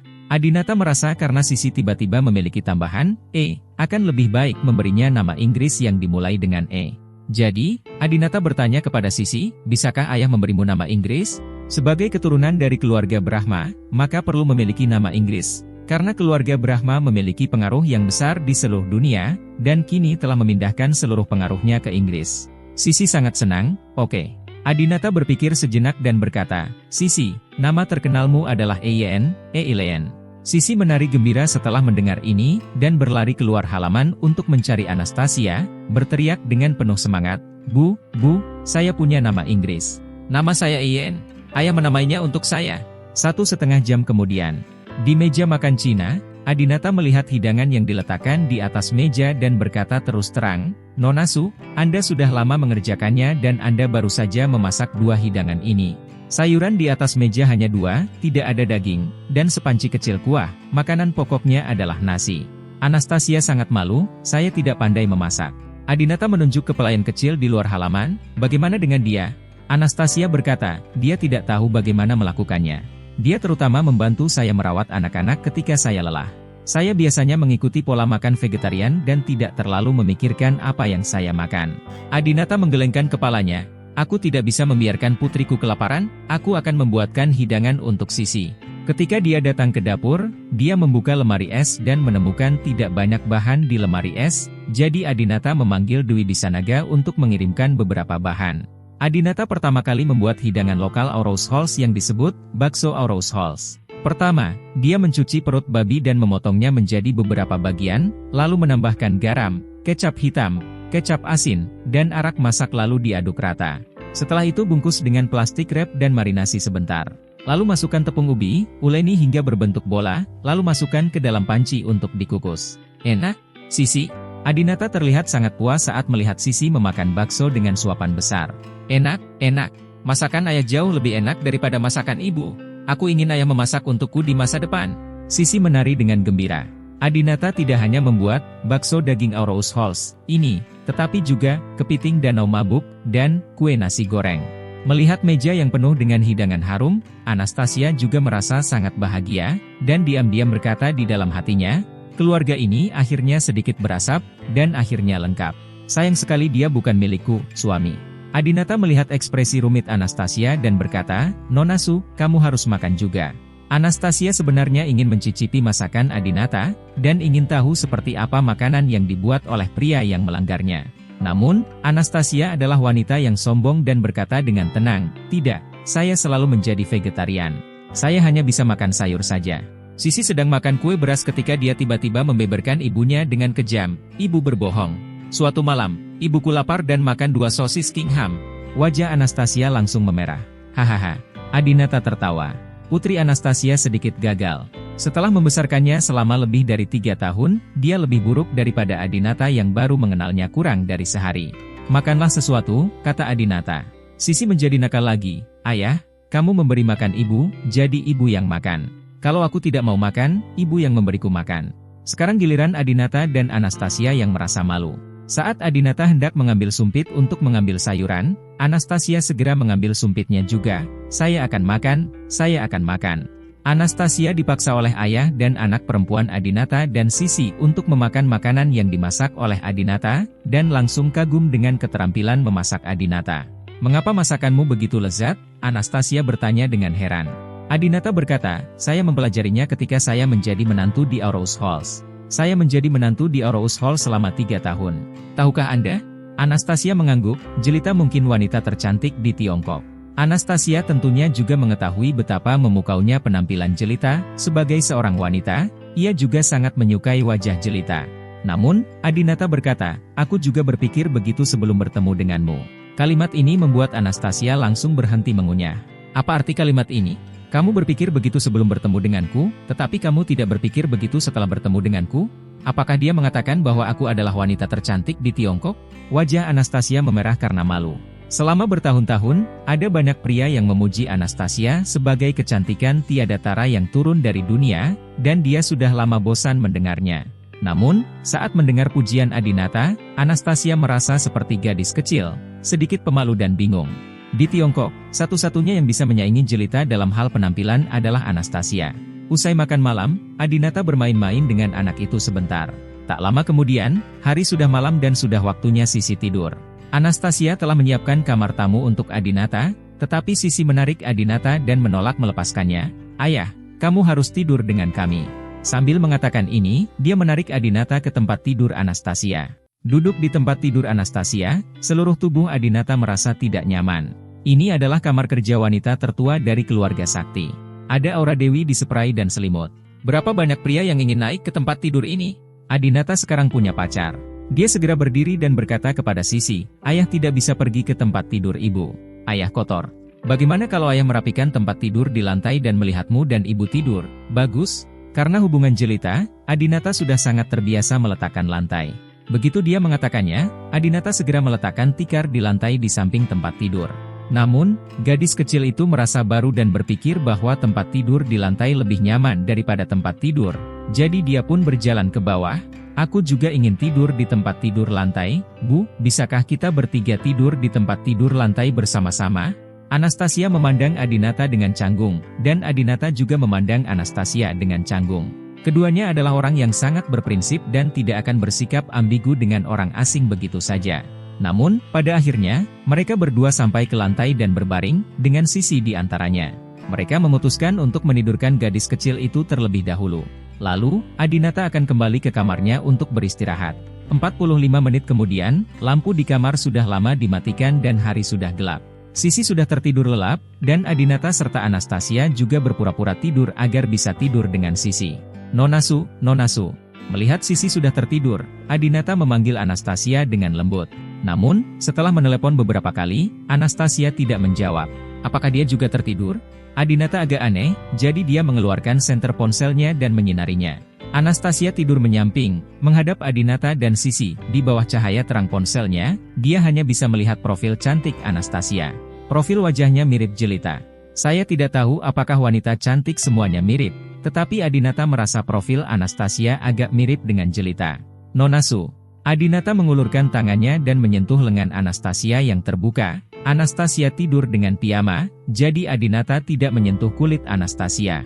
Namun, Anastasia tetap tidak setuju. Ini membuat Adinata merasa sangat aneh, karena dia sudah tahu bahwa Anastasia tidak tidur sama sekali saat ini. Dia jelas belum tidur, kenapa dia tidak menjawab saat aku meneleponnya? Adinata dengan hati-hati mengamati ekspresi Anastasia dan menemukan bahwa ketika dia menyentuhnya, dia bernapas dengan cepat dan merasa gugup. Untuk sesaat, Adinata tiba-tiba teringat kapan terakhir kali keduanya bertemu di kafe Tian Hai Si Chen. Saat itu, untuk menguji apakah Anastasia memiliki pengawal di luar, Adinata sengaja berpura-pura menggodanya dan berpura-pura menciumnya. Saat itu, Anastasia berada dalam kondisi seperti itu, sesak napas, sangat gugup. Tapi jangan berteriak dan jangan berkata tidak. Sepertinya Adinata diam-diam diizinkan menciumnya. Saya pusing. Adinata sepertinya mengerti mengapa Anastasia berpura-pura tidur. Dia mungkin mengira Adinata meneleponnya hanya untuk menguji apakah dia tertidur. Jika dia tidak tidur, maka Adinata diam-diam bisa memanfaatkannya, menciumnya diam-diam, atau semacamnya. Banyak pria di dunia ini yang melakukan hal ini. Tapi Adinata tidak berpikir begitu, dia meneleponnya karena dia punya urusan serius. Adinata berkata langsung, Nona Su, saya tahu Anda belum tidur. Bisakah Anda keluar sebentar? Ada yang ingin saya sampaikan kepada Anda. Setelah mendengar apa yang Adinata katakan, Anastasia membuka matanya, wajahnya memerah dan dia tampak malu. Oh, saat itu musim dingin dan di luar ruangan sangat dingin, mereka berdua mengenakan jaket tebal dan pergi keluar halaman. Begitu saya keluar, saya menemukan halamannya tertutup lapisan salju tipis. Salju turun. Adinata dan Anastasia sangat senang, sepertinya mereka berdua sangat menyukai Sue. Kamu juga sangat menyukai salju? Adinata bertanya. Anastasia mengangguk, Sisi dan saya sama-sama menyukai salju. Karena Sisi juga menyukai salju, bisakah kita bermain ski dalam 2 hari? Adinata harus tinggal di sini selama beberapa hari. Ya, oke, Anastasia dengan senang hati menyetujuinya. Adinata dan Anastasia berdiri di luar pintu, mengagumi kepingan salju yang jatuh dari langit. Mereka memperhatikan dengan tenang beberapa saat sebelum Adinata perlahan berbicara.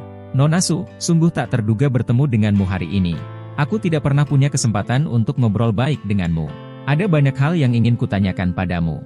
Anastasia memasukkan tangannya ke dalam sakunya, tanyakan. Adinata berkata, siapa di keluarga sakti yang tahu bahwa saudara laki-laki kedua saya mendedikasikan Anda untuk saya, dan bahwa saya adalah ayah Sisi? Adinata menduga sebagian besar orang di keluarga sakti pasti tidak tahu tentang masalah ini, setidaknya orang-orang yang berkuasa di keluarga sakti belum mengetahuinya. Karena jika keluarga sakti tahu bahwa dialah yang menindas Anastasia, mereka pasti sudah mengirim seseorang untuk membunuhnya sejak lama. Atau, mengingat hubungan antara lelaki tua keluarga sakti dan kakek Adinata, paling buruk, dia seharusnya menelepon dan meminta penjelasan. Hasilnya sesuai dengan harapan Adinata, Anastasia berkata, saya hanya memberitahu Yulin. Saya tidak tahu apakah Yulin memberitahu orang lain. Adinata juga merasa bahwa di keluarga sakti, selain Anastasia, hanya kakaknya yang tahu tentang masalah ini. Anastasia berkata, saya tidak berencana memberitahu Yulin, tetapi dia terus bertanya kepada saya tentang hal itu. Kakak dan adik kami memiliki hubungan yang sangat baik.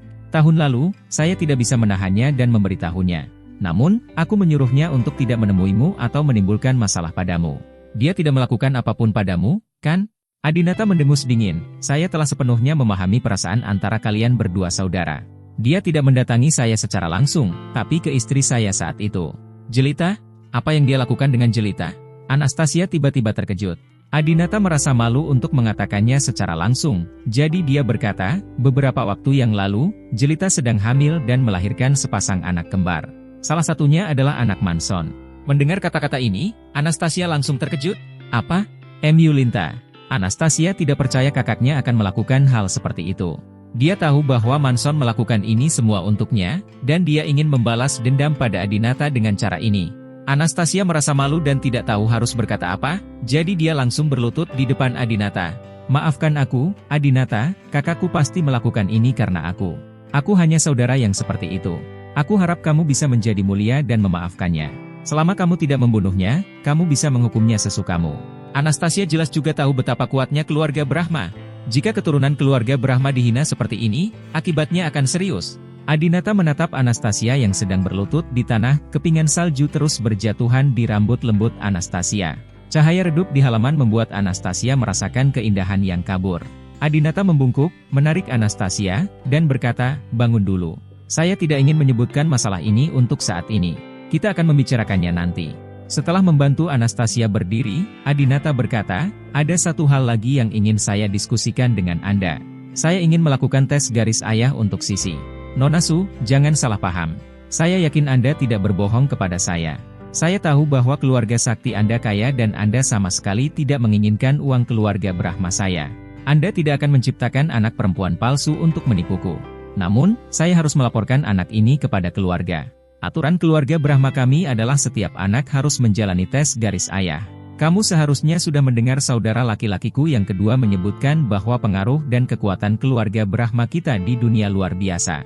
Membiarkan Sisi bergabung dengan keluarga Brahma kita hanya akan baik untuk masa depan Sisi.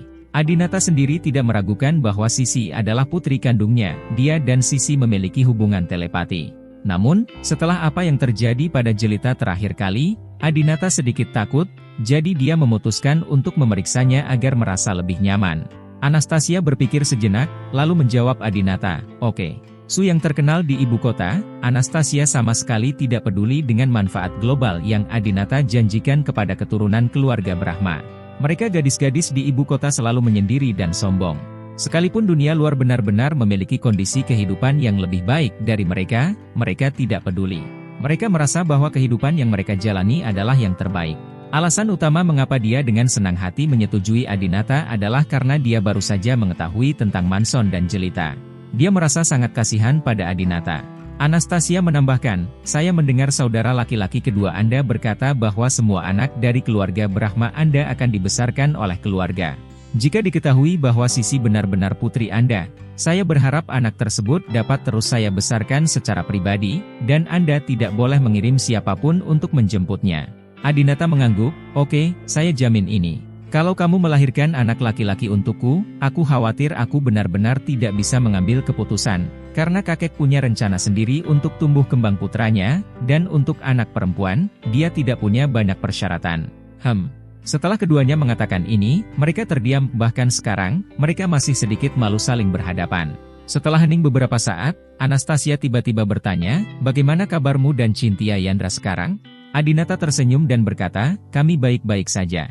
Saya melamarnya dan dia setuju. Jika bukan karena kelahiran jelita dan banyak hal yang terlibat, kami seharusnya sudah mengadakan pernikahan sekarang. Oh, wajah Anastasia tenang, dia memaksakan diri untuk tersenyum dan berkata, yah, kamu telah bersama Sisi sepanjang hari, dan aku belum melihat kamu meneleponnya.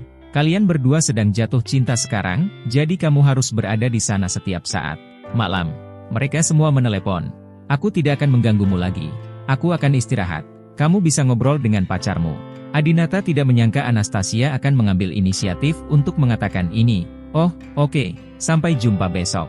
Setelah Anastasia pergi, Adinata berdiri di tengah halaman, menatap langit malam di ibu kota.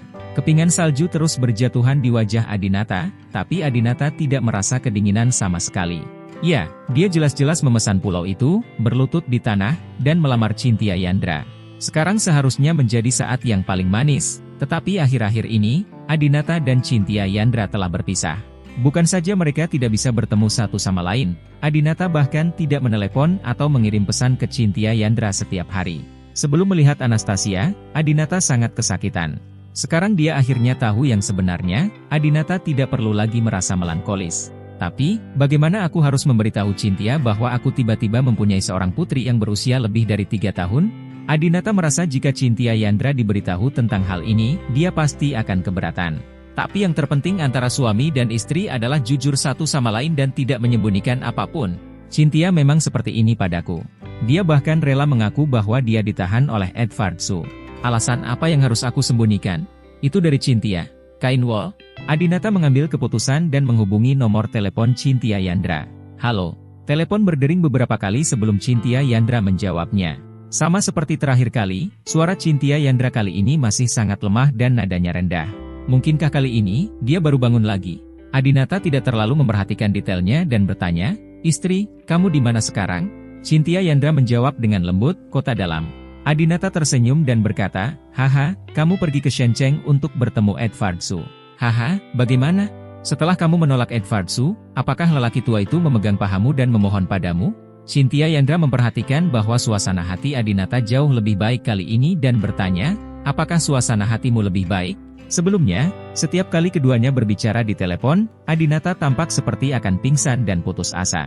Adinata berkata, ya, maafkan aku, Cynthia, aku tidak mempedulikanmu akhir-akhir ini. Hanya saja terlalu banyak hal yang terjadi padaku akhir-akhir ini. Cynthia, sebagai tunanganku, ada satu hal yang harus kuakui padamu. Hari ini, aku punya anak perempuan berusia 3 tahun. Ketika Cynthia Yandra mendengar ini, ketertarikannya sedikit meningkat, namun jawabannya masih singkat. 3 tahun? Ya, ceritanya panjang. 4 tahun yang lalu, ketika aku sedang berlatih di medan perang, kakak keduaku mengirim seorang wanita ke sana, dan aku menjalin hubungan dengan wanita itu. Hari ini aku mengetahui bahwa dia hamil, dan anak itu lahir, Adinata menjelaskan. Cynthia Yandra, oh, ketika Adinata mengatakan hal sebesar itu, Cynthia Yandra hanya berkata oh, ini sama sekali tidak seperti karakter Cynthia Yandra. Cynthia Yandra selalu sangat antusias. Adinata segera menyadari bahwa Cynthia Yandra pasti marah. Adinata berkata, sayangku, apakah kamu marah? Saya tahu siapapun yang mengetahui berita seperti itu pasti tidak akan bisa menerimanya. Kita tidak perlu membesarkan anak itu. Wanita itu adalah gadis yang sangat mandiri dari ibu kota. Dia bisa membesarkan anak itu sendiri. Dia tidak akan mempengaruhi hidup kita, aku berjanji padamu. Mendengarkan penjelasan Adinata, Cynthia Yandra tidak menjawab, tetapi bertanya, Adinata, bisakah kamu datang ke Shenzhen? Ada yang ingin kukatakan padamu. Adinata juga berkata dengan cepat, Cynthia, ada sesuatu yang ingin kukatakan padamu. Ada banyak hal yang ingin kukatakan padamu. Kamu bahkan tidak tahu apa yang telah aku lalui akhir-akhir ini. Kakak keduaku adalah seorang bajingan. Dia menculik seorang wanita baik dan memberikannya kepadaku sebagai hadiah. Tahukah kamu apa konsekuensinya? Saudara laki-laki gadis itu, demi membela saudara perempuannya, pergi merayu Jelita dan memberi Jelita 1 miliar. Kemudian, putri yang dilahirkan Jelita adalah saudara laki-laki dari gadis yang saya langgar. Ya Tuhan, aku jadi gila. Namun, mendengarkan narasi Adinata, Cynthia Yandra masih menjawab dengan dingin dan serius. Kapan kamu bisa bertemu denganku?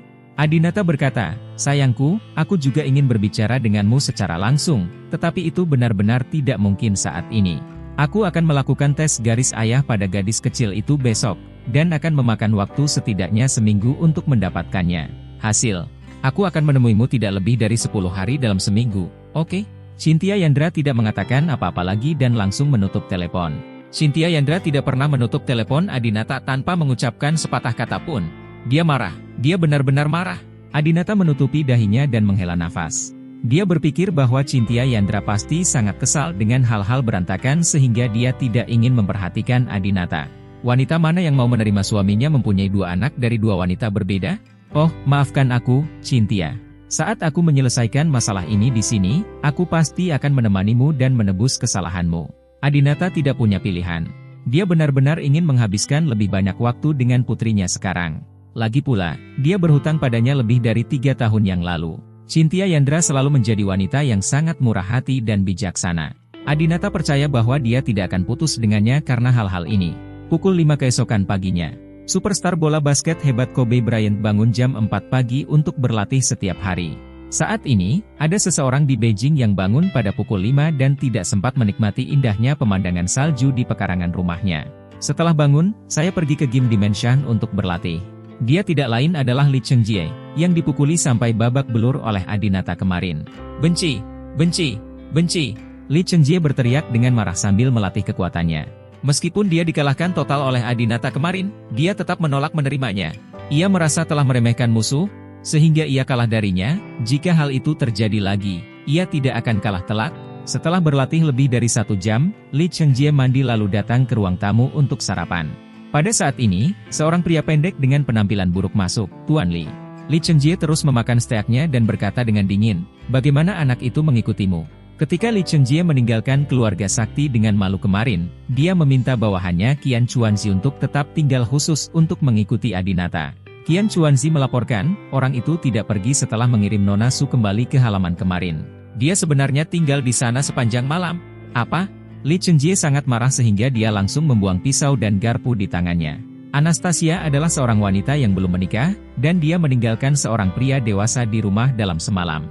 Bagaimana jadinya jika tersiar kabar tentang hal ini? Li Chenjie sangat marah. Dia menganggap Anastasia sebagai calon istrinya, jadi tentu saja dia peduli dengan reputasi istrinya sebelum menikah.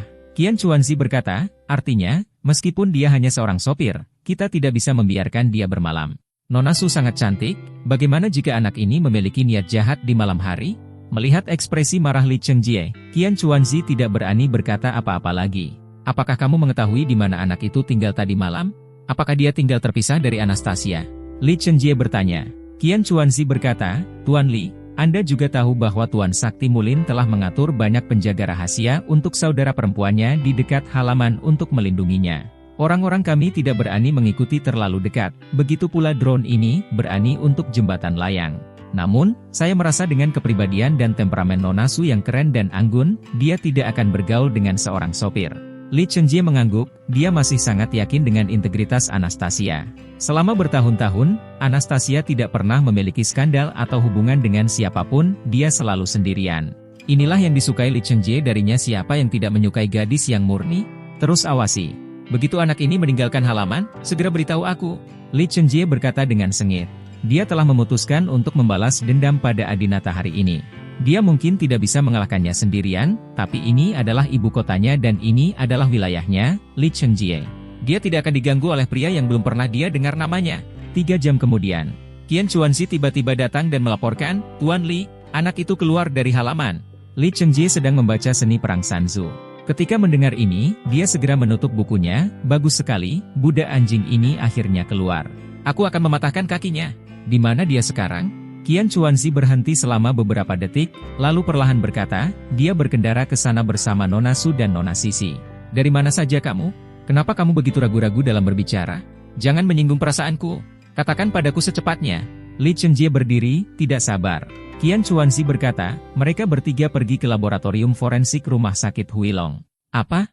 Ketika Li Chenjie mendengar kata lembaga penilaian forensik, dia sangat terkejut hingga kakinya melunak dan dia duduk kembali dengan keras. Tuan Li, kamu baik-baik saja? Qian Chuanzi bertanya dengan prihatin. Keseluruhan pribadi Li Chenjie membosankan. Mengapa mereka membawa Sisi ke laboratorium forensik? Mungkin ayah Sisi adalah dia. Dalam beberapa tahun terakhir, siapa ayah kandung putri Anastasia telah menjadi misteri besar di kalangan kelas atas ibu kota. Belum lagi orang luar seperti Li Chenjie tidak mengetahuinya, bahkan orang tua kandung Anastasia pun tidak mengetahuinya. Li Chenjie mengenang kejadian kemarin, saat Adinata memeluk Sisi. Sisi tertawa bahagia, dan Anastasia juga menunjukkan senyuman bahagia. Suatu kesadaran yang tiba-tiba muncul di benakku. Pantas saja anak ini langsung terlibat dengan Anastasia dan Sisi begitu dia naik ke atas. Ternyata dia adalah teman lama Anastasia dan ayah kandung Sisi. Qian Chuanzi mengingatkan, Tuan Li, anak laki-laki itu mungkin bukan ayah kandung Sisi. Kalau tidak, dia tidak perlu melakukan tes garis ayah, kan? Kita hanya bisa mengatakan bahwa dia tidur dengan Nona Su. Li Chenjie meninju meja dan mengetahui bahwa wanita yang dicintainya telah tidur dengan musuhnya dan telah melahirkan seorang anak. Dia tidak tahan. Pria itu, karena dia memiliki hubungan dengan Anastasia, mengapa dia tidak menikahinya? Melihat seluruh negeri Tiongkok, siapa yang tidak ingin menikahi Anastasia sebagai istrinya? Tidak peduli apa status pria ini, bahkan jika dia adalah putra orang terkaya atau pejabat tinggi, keluarga sakti pasti cocok untuknya.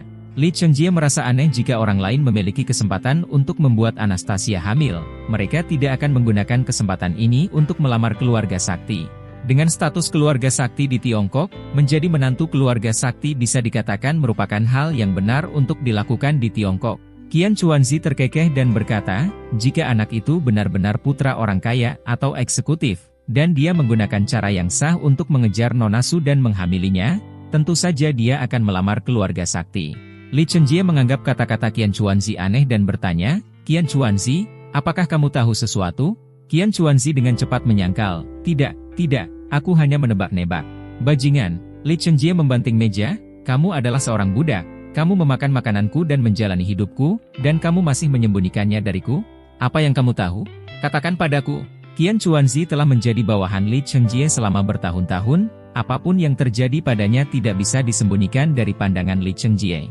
Qian Chuanzi tahu bahwa Li Chenjie sedang marah dan tidak berani menyembunyikannya lagi. Tuan Li, jika aku memberitahumu ini, tolong jangan katakan akulah yang mengatakannya, kalau tidak aku akan mati. Kamu masih berbicara omong kosong. Percaya atau tidak, aku akan membunuhmu sekarang. Li Chenjie sudah kehilangan kesabarannya. Ya, Ya, kataku. Qian Chuanzi tidak berani berbicara omong kosong. Tahun lalu, aku tidak sengaja mendengar pesan bahwa suatu hari Tuan Sakti Mulin tiba-tiba minum banyak dan mulai berkelahi dengan orang lain. Bangunlah. Hari itu, dia mabuk dan berkata, adikku telah dinajiskan oleh bocah nakal, dan aku akan membunuh binatang buas ini. Mendengar ini, Li Chengjie langsung terkejut. Manson benar-benar mengatakan itu? Qian Chuanzi mengangguk, itu benar sekali. Li Chengjie kaget, wanita yang ia rindukan, Anastasia, telah dioleh pria lain. Li Chengjie juga bingung, jika Adinata bertengkar dengannya kemarin, dialah yang memperkosa Anastasia. Mengapa Manson meminta Adinata menjadi sopirnya? Qian Chuanzi berkata, Tuan Li, Nona Su di permukaan tidak bersalah, tetapi sebenarnya dia telah berhubungan SKS dengan banyak pria. Jika tidak, pria itu tidak akan membawanya untuk tes garis ayah. Apakah menurut Anda itu benar? Saya pikir berdasarkan kondisi Tuan Li, lebih baik tidak mendatangi wanita dengan perilaku tidak pantas seperti itu. Li Chengjie menampar wajah Qian Chuanzi, kamu menyebalkan, apakah kamu layak mengomentari Anastasia? Siapkan mobil segera, aku ingin segera ke laboratorium forensik.